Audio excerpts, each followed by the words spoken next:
CBSE class 12 chemistry हमारा chapter है D and F block elements. अगला क्वेश्चन है question number 29। Explain the following observations. ये 3 question आपके पास हैं। यह क्वेश्चन दिल्ली 2012 में 3 मार्क्स का पूछा गया था। एक बार आप इस क्वेश्चन को ट्राई करिए, फिर हम लोग आगे बढ़ते हैं। पहला पार्ट है the enthalpies of atomisation of transition elements are quite high.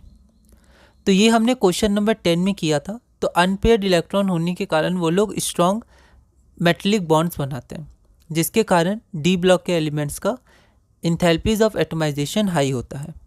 Part 2 है there occurs much more frequent metal metal bonding in compounds of heavy transition metals. इसका लैंग्वेज थोड़ा अलग है, पर ऐसा क्वेश्चन हमने किया था कि जो 4D और 5D सीरीज़ के होते हैं हैवी मेटल्स, वो 3D सीरीज़ के कंपैरिजन में फ्रीक्वेंटली मेटल मेटल बॉन्डिंग या मेटलिक बॉन्ड्स उनमें स्ट्रॉन्ग होता है, ज़्यादा बनाते हैं अपने कंपाउंड्स में। ऐसा क्यों होता है? तो due to the larger size of elements in 4D and 5D series, the valence electrons are less tightly held by the nucleus and thus they take part in metallic bonding more. ठीक है, तो क्योंकि आपका 4D 5D series का size बड़ा होता है, तो इसके कारण वैलेंस इलेक्ट्रॉन आसानी से निकल जाते हैं अट्रैक्शन को छोड़ के, न्यूक्लियस के अट्रैक्शन को छोड़ के, और वो मेटलिक बॉन्ड बहुत ही स्ट्रॉन्ग बनाते हैं। तो इंटर एटॉमिक बॉन्डिंग जो मेटलिक बॉन्डिंग होती है वो स्ट्रॉन्ग होती है, जिसके कारण उनका जो मेटलिक बॉन्डिंग होता है वो बहुत ही स्ट्रॉन्ग होता है और साथ में बहुत ही फ्रीक्वेंट होता है। अपने कंपाउंड्स में वो मेटलिक बॉन्डिंग अच्छे से शो करते हैं। ठीक है, thus they take part in metallic bonding very frequently, क्योंकि लेस स्ट्रांगली हेल्ड होते हैं। थर्ड पार्ट है Mn2+ is much more resistant than Fe2+ towards oxidation. ये सेम क्वेश्चन हमने किया था क्वेश्चन नंबर 26 पार्ट 1। तो आप क्वेश्चन नंबर 26 एक बार देख सकते हैं। ठीक है, तो ये क्वेश्चन हमने पूरा किया। अब हम चलते हैं क्वेश्चन नंबर 30 की ओर। ये रहा question number 30, account for the following. अब ये 3 मार्क्स का क्वेश्चन है जो ऑल इंडिया 2010 में आया था। ये आपके पास 3 पार्ट्स हैं। एक बार आप इस क्वेश्चन को ट्राई करिए, फिर हम लोग आगे बढ़ते हैं। पहला पार्ट है the enthalpies of atomisation of the transition metals are high. ठीक है, ये क्वेश्चन 10 में, फिर से आप क्वेश्चन 10 देख सकते हैं।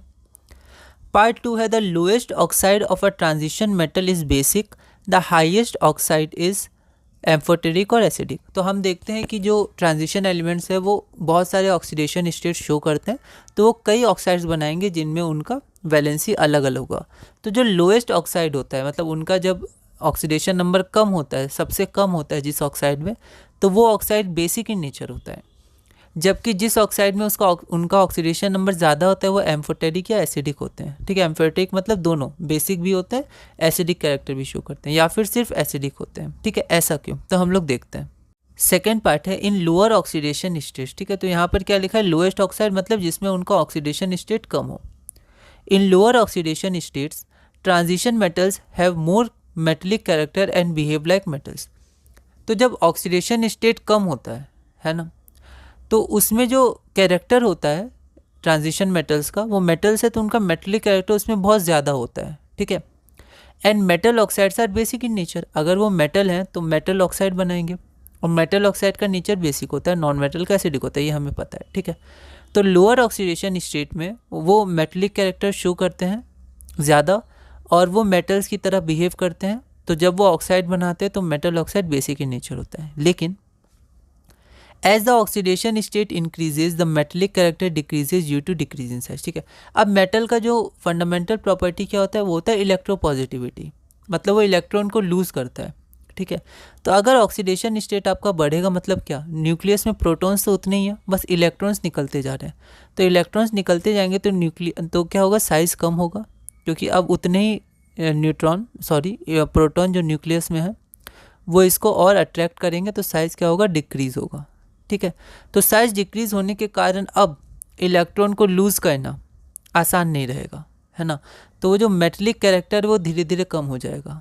ठीक है, न्यूक्लियस से इलेक्ट्रॉन ज़्यादा टाइटली बॉन्ड होंगे। तो as the oxidation state increases the metallic character decreases due to the decrease in size, thus it becomes less metallic, या हम बोल सकते हैं मोर नॉन मेटेलिक। तो नॉन मेटेलिक कैरेक्टर उनमें बढ़ता है, और अब वो जब ऑक्साइड बनाएंगे तो उस ऑक्साइड में नॉन मेटेलिक कैरेक्टर ज़्यादा होगा। और हमें पता है नॉन मेटल्स के ऑक्साइड या तो एसिडिक होते हैं या न्यूट्रल होते हैं, जिसमें जनरली वो एसिडिक कैरेक्टर शो करते हैं। ठीक है, तो अब वो जो मेटल्स हैं, ट्रांजिशन मेटल्स, वो अब नॉन मेटेलिक कैरेक्टर ज़्यादा शो करेंगे, और अब ऑक्साइड बनाएंगे तो एसिडिक कैरेक्टर ज़्यादा शो करेंगे, क्योंकि नॉन मेटल्स एसिडिक ऑक्साइड्स बनाते हैं, ठीक है। दस the lowest oxide of a transition metal is basic, क्योंकि अभी वो मेटल है तो मेटल ऑक्साइड बनाएंगे, मेटलिक कैरेक्टर ज़्यादा है, और मेटल ऑक्साइड बेसिक होता है। The highest oxidation is amphoteric और एसिडिक, एसिडिक बनाएंगे क्योंकि नॉन मेटलिक कैरेक्टर बड़ा, ठीक है, और वो एसिडिक होते हैं नॉन मेटल्स के ऑक्साइड। एम्फोटेरिक इसलिए क्योंकि है अभी भी वो मेटल्स, ठीक है, तो उनमें मेटलिक कैरेक्टर तो रहेगा ही रहेगा, तो वो बेसिक भी कैरेक्टर शो करेंगे, और हाई ऑक्सीडेशन स्टेट में एसिडिक भी रहेगा, तो दोनों मिल जाएगा, तो फिर आपका एम्फोटेरिक भी हो जाएंगे हायर ऑक्सीडेशन स्टेट में, ठीक है। तो ये आपका रीज़न है, आप लैंग्वेज देख सकते हैं, अपने हिसाब से मॉडिफाई कर सकते हैं। तो ये क्वेश्चन हमारा क्वेश्चन नंबर 30 पूरा हुआ।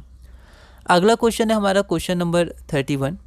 यहाँ पर आपको स्कैंडियम से जिंक तक 3D सीरीज़ के एलिमेंट्स हैं। 4 क्वेश्चन पूछे गए यहाँ पर, ठीक है, 4 क्वेश्चन आपसे पूछे गए।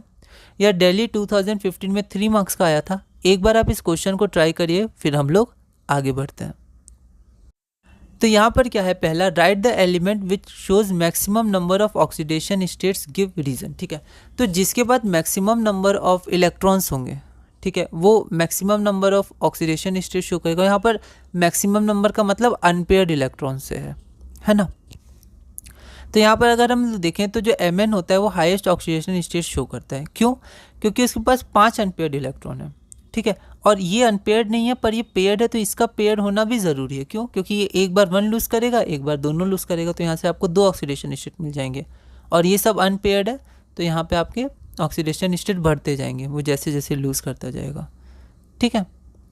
तो यहाँ पर जो 3d5 है और 4s2 है, तो 2 ये अपना लूज़ करेगा, ठीक है, फिर ये 5 अपना लूज़ करेंगे, तो धीरे धीरे इसका क्या हुआ, ऑक्सीडेशन स्टेट समय के साथ बढ़ता जाएगा, ठीक है। 7 इलेक्ट्रॉन्स हैं इसके पास, तो ये +7 भी शो कर सकता है। तो it has the maximum number of unpaired electrons in d orbitals and all the electrons in s orbital, इसमें तो है इसके पास अनपेयर्ड, और आपका जो s ऑर्बिटल है ये भी पार्ट लेता है ऑक्सीडेशन स्टेट जब बनता है, and all the electrons in s orbital as well as in d orbital can take part in bond formation, ठीक है। तो Mn क्या करता है, सबसे ज़्यादा ऑक्सीडेशन स्टेट्स शो करता है। अगला है which element has the highest melting point, तो क्रोमियम, आपको ध्यान रखना है क्रोमियम का हाईएस्ट मेल्टिंग पॉइंट होता है due to strong metal metal bonding, unpaired electrons रहते हैं इसके पास, हाफ फिल्ड। फिर आपका थर्ड है which element shows only +3 oxidation state, तो इसका स्कैंडियम, ये आप ध्यान रखिएगा, क्योंकि इसमें +3 ये शो जब करता है तो ये आर्गन का कॉन्फ़िगरेशन ले लेता है नोबल गैस का, और स्टेबल हो जाता है +3 में, ठीक है। Which element is a strong oxidising agent in +3 oxidation state and why, ठीक है। तो +3 ऑक्सीडेशन स्टेट में कौन ज़्यादा स्ट्रॉन्ग ऑक्सीडाइजिंग एजेंट होता है, ये क्वेश्चन आया है, ठीक है, एक से ज़्यादा बार आया हुआ है, हमने देखा है कि Mn एक स्ट्रॉन्ग ऑक्सीडाइजिंग एजेंट होता है +3 स्टेट में, क्योंकि Mn2+ स्टेबल होता है 3d5 कॉन्फ़िगरेशन के कारण। ऑक्सीडाइजिंग एजेंट खुद रिड्यूस होता है, ठीक है, तो +3 स्टेट रिड्यूस होकर +2 बनेगा, है ना, गेन ऑफ इलेक्ट्रॉन्स, और +2 आपका स्टेट स्टेबल भी होता है क्योंकि 3d5 होता है, हाफ फिल्ड इलेक्ट्रॉन्स। तो Mn is a strong oxidising agent in +3 oxidation state because the electronic configuration of Mn3+ is 3d4 which is less stable and it can reduce itself to Mn2+ giving more stable 3d5 configuration, ठीक है। तो ऐसा हमने किया है, बस language का अंतर है, बाकी सेम है। तो ये हमने इस वीडियो में क्वेश्चन नंबर 31 तक पूरा किया। अगली वीडियो में हम क्वेश्चन नंबर 32 करेंगे और धीरे धीरे इस चैप्टर में आगे बढ़ेंगे।